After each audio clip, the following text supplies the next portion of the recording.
వాళ్ళు అనుకుంటున్నారు బాబాయిని చంపి వేరే వాళ్ళపైన నేరం వేసినట్టు తప్పు చేసి నా మీద నేరం వేయాలనుకుంటున్నారు. నేను చాలా మొండి, ఇలాంటి వాళ్ళని మాత్రం వదిలిపెట్టడం. ఒకసారి చూస్తే నన్నే ఏమార్చారు. నేనే సీఎం, నిద్రలేసా. ఎలక్షన్లు 2019 బిజీగా ఉన్నాను. సాక్షి పేపర్లో స్క్రోలింగ్ వచ్చింది. ఏమని వచ్చిందంటే వివేకానంద రెడ్డి గుండెపోటుతో చనిపోయాడు. ఏం తమ్ముళ్ళు, ఏమమ్మా మీరేమనుకుంటారు? పాపం అనుకుంటారు లేదా? నాకు ప్రత్యర్థి వేరే పార్టీ, వైఎస్ఆర్ కాంగ్రెస్ పార్టీ. నేను కూడా అనుకున్నా పాపం. అతను ఆ కుటుంబంలోనే చాలా మంచోడు. నేను చాలా సంవత్సరాలు చూశాను. అజాత్ శత్రువు, ఎవ్వరు శత్రువులు లేరు అతనికి. చనిపోయాడంటే బాధపడ్డాను. వీళ్ళు మాత్రం ప్రణాళికలు తయారు చేసుకున్నారు. ఎంత భయంకరమైన హత్య అంటే మీరు గుర్తుపెట్టుకోవాల్సింది, గొడ్డలతో నెత్తిన నరికి నరికి నరికి రూమంతా రక్తం, ఆ బెడ్ మీద రక్తం, అక్కడి నుంచి బాత్రూమ్కి లాక్కపోతే ఆ బాత్రూమ్ అంతా రక్తం. ఇంత ఘోరమైన హత్యని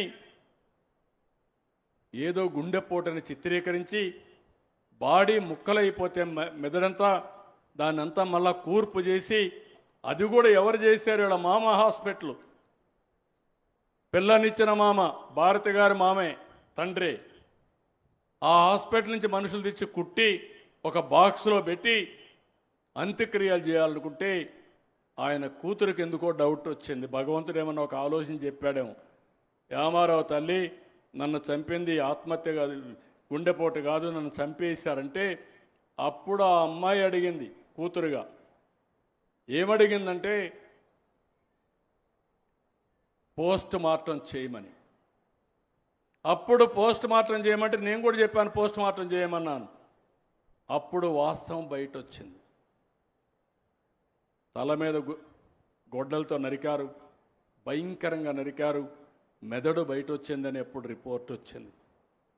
ఇమ్మీడియట్గా మాట మార్చేసి ప్రత్యర్థులు ఆయన చంపారని ఆ అమ్మాయిని కూడా కన్ఫ్యూజ్ చేస్తే ఆవిడ కూడా నమ్మింది, ఏదో అన్న చెప్తున్నాడని నమ్మి ఆవిడ కూడా నిజం అనుకున్నది.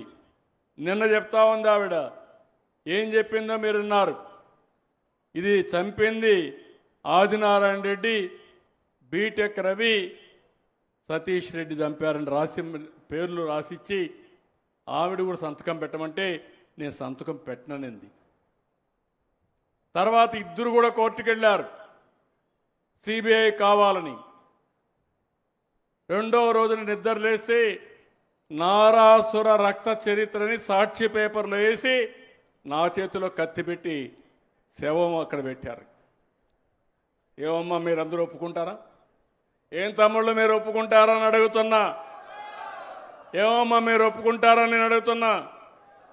నన్ను 40 ఏళ్ళు మీరు చూసారా లేదా అని అడుగుతున్నా.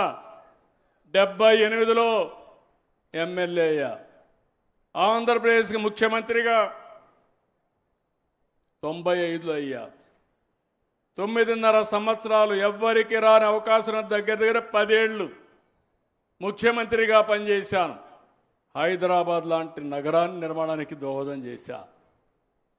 అక్కడి నుంచి మీరు చూస్తే మళ్ళీ రెండోసారి ముఖ్యమంత్రి ఇక్కడ. 15 సంవత్సరాల ప్రతిపక్ష నాయకుడిని. ఎప్పుడైనా నేను హత్య చేశానని ఎప్పుడన్నా విన్నారా అని మిమ్మల్ని అడుగుతున్నా. నాకు బాధ ఉంటుందా లేదా అని అడుగుతున్నా. చేయని హత్య నా పైన పెట్టినప్పుడు బాధ ఉంటుందా లేదా అని అడుగుతున్నా. ఉంటుందా లేదమ్మా? ఇలాంటి వాళ్ళ రాజకీయాలకు అవసరమా? నేను అడుగుతున్నా మిమ్మల్ని, రౌడీయిజం అవసరమా రాజకీయానికి? సేవాభావం కావాలి. అబద్ధాలు చెప్పడం అవసరమా రాజకీయాల్లో? చేత కాకపోతే చేత కాదని చెప్పాలి. ఇప్పుడు కూడా ప్రయత్నం చేస్తున్నారు రౌడీయిజం చేయాలని. నేను ఒకటే చెప్తున్నా, ఒకసారి మోసపోయాను కానీ రెండోసారి మోసపోవడానికి కొండే సిబిఎన్. ఏం తమ్ముళ్ళో మిమ్మల్ని అడుగుతున్న, కఠినంగా ఉండాలనా లేదా? ఏమమ్మా ఆడబిడ్డలో కఠినంగా ఉండాలనా లేదా? ఏజెన్సీ ఏరియాలో గంజాయి పెంచి మన పిల్లల జీవితాలు నాశనం చేయాలనుకున్న వ్యక్తి